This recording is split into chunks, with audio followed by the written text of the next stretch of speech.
Hi students, in the previous class we learned about that single circuit and double circuit circulatory system. Single circuit circulatory system seen in fishes, whereas branchial heart also is seen in that fishes. Whereas double circuit circulatory system, except that fishes remaining all higher vertebrates are showing double circuit circulatory system and they have pulmonary heart. And now we'll go for the structure of human heart and the mechanism of human heart. Before we have to learn the structure of human heart, we will learn about that external features of human heart. We know that heart is a conical shaped organ and heart is made up of with cardiac muscles. You know that cardiac muscles specialization, already you learned that one in 8th class, types of muscles. These cardiac muscles particularly seen in the structure of heart only. And what is the specialization of these muscles here, which pumps the blood to various body parts. And these muscles are showing involuntary actions, means the functioning of these muscles are not under the control of ours. Whereas the heart, particularly where it is located, once we observe, heart is located in the center of the thoracic cavity. You know, the thoracic cavity is made up of by chest bones, rib bones and backbones. By forming of these three to form a thoracic cavity, chest bones, rib bones and backbone. Thoracic cavity has made up of these three type of bones, and particularly this human heart is located in the center of the thoracic cavity, which lies just towards the left side, but it is located in the center, but just lies on the left side. But commonly we people are saying that particularly heart is located in the left side, but it is located in the center of the thoracic cavity, just lies it on left side. Heart is made up of with cardiac muscles. We already learned that one. The specialization of these muscles are to pumping that heart, to pumping that blood into to various body parts, and these are showing involuntary actions. The size of the human heart approximately his fist. From all sides, how the human heart is protected itself from external shocks and injuries, once we observe. From all sides, rib bones are giving protection. From back side, backbone has giving that protection from external shocks and injuries. Like that, human heart is protected itself from all sides, rib bones, from back side, backbone giving that protection. Whereas if you observe that here, the structure of external heart, this is that external heart. Heart itself covered by two layers, thin and transparent layers called pericardial layer, and the space is present in between the two layers, pericardial layers. The space is called pericardial space. This pericardial space is filled with a fluid is called pericardium fluid.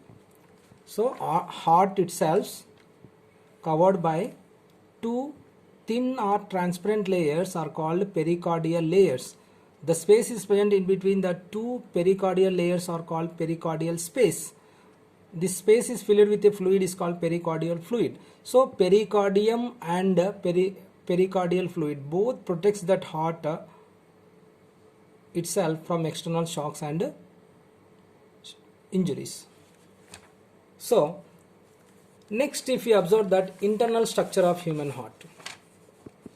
Internal structure, if you observe the human heart, three septums. Septum is nothing but a wall-like structures, made up of with muscles, and divides that internally that human heart into four chambers. Three septums internally divides that human heart into four chambers. In that, two vertical septums and one horizontal septum. The two vertical septums are interauricular septum, this one, which divides that auricles into right and left auricles. We already learned that one. Birds and mammals, they have four chambered heart. The upper two chambers are called auricles are completely divided into right auricle and left auricle, whereas the lower chambers are called right ventricle and left ventricle. See, particularly here that interauricular septum, which divides that auricles into right auricle and left auricle, whereas interventricular septum, which divides that ventricle into right ventricle and left ventricle. Another horizontal septum we have auriculoventricular septum, this one, which divides that upper chambers auricles and lower chambers ventricles. Like that, right auricle opens into right ventricle through right auriculoventricular aperture. There is an aperture in between right auricle and right ventricle. So the right auricle opens into right ventricle through right auriculoventricular aperture, whereas left auricle opens into left ventricle through left auriculoventricular aperture. So like that, here total 3 septums internally divide that human heart into 4 chambers. Then we'll observe that blood vessels. You know that important blood vessels, if you observe that human heart, we have arteries and veins.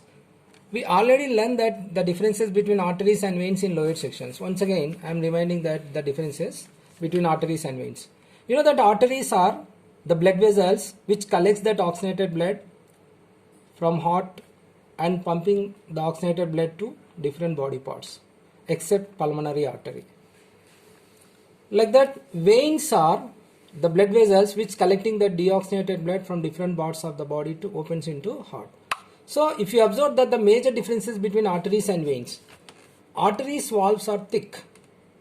Why? Because they collect the blood from heart and pump the blood to various body parts. Veins, they have thin walls. They are collecting deoxygenated blood from different parts of the body to heart. Whereas in arteries, valves are absent. Whereas in veins, valves are present.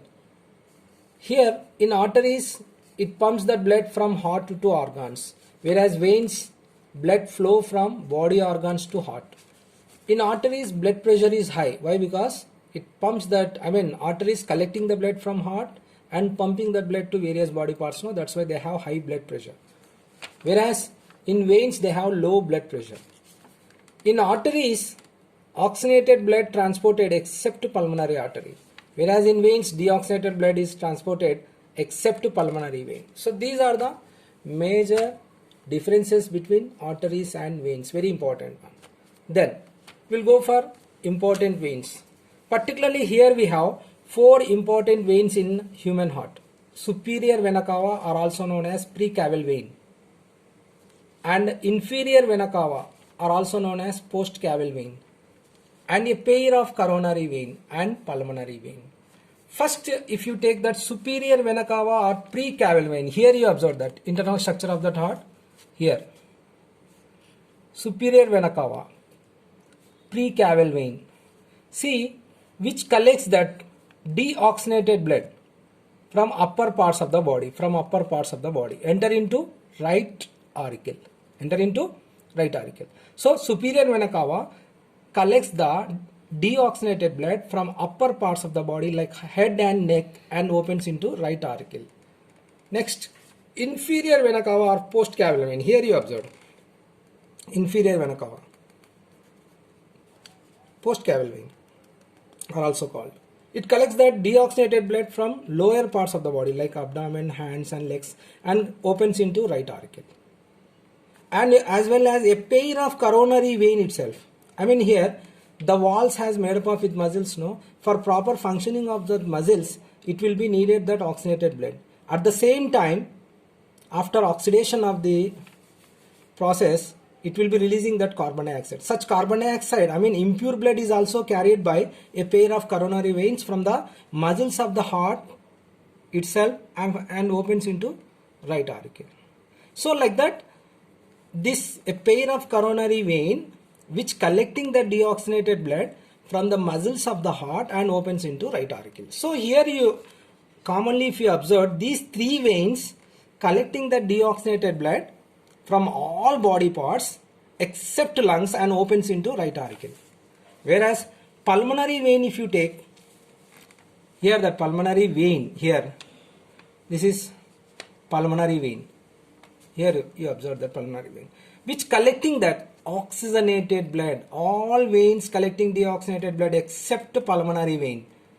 Pulmonary veins carrying that oxygenated blood from lungs and opens into left auricle. So 3 veins carrying the deoxygenated blood, but pulmonary vein carrying the oxygenated blood. So based on these functioning of that veins, no, we have to discuss that the differences between right auricle and left auricle. What are the differences between right auricle and left auricle? Right auricle is large in size. Why it is large in size? Because 3 veins are open here, that superior vena cava, inferior and a pair of coronary. Whereas left auricle is small in size, only pulmonary veins are open here, that it is small in size. Whereas right auricle collects the deoxygenated blood from all parts of the body except lungs. Pulmonary vein collects that oxygenated blood, left ventricle, here pulmonary vein only, carrying that oxygenated blood into left auricle. That's why it collects that oxygenated blood only from pulmonary vein. Right auricle pumps that deoxygenated blood into right ventricle, whereas left auricle pumps that oxygenated blood into left ventricle. Here you have observed that the shaded part, it is nothing but oxygenated. So we have pure blood on left side, like left auricle, left ventricle, both have oxygenated blood. Whereas unshaded part here you observe, it is nothing but right side. So commonly we had oxygenated blood on left side, left auricle and left ventricle, whereas unshaded part here you observe, the right side we have deoxygenated blood. Then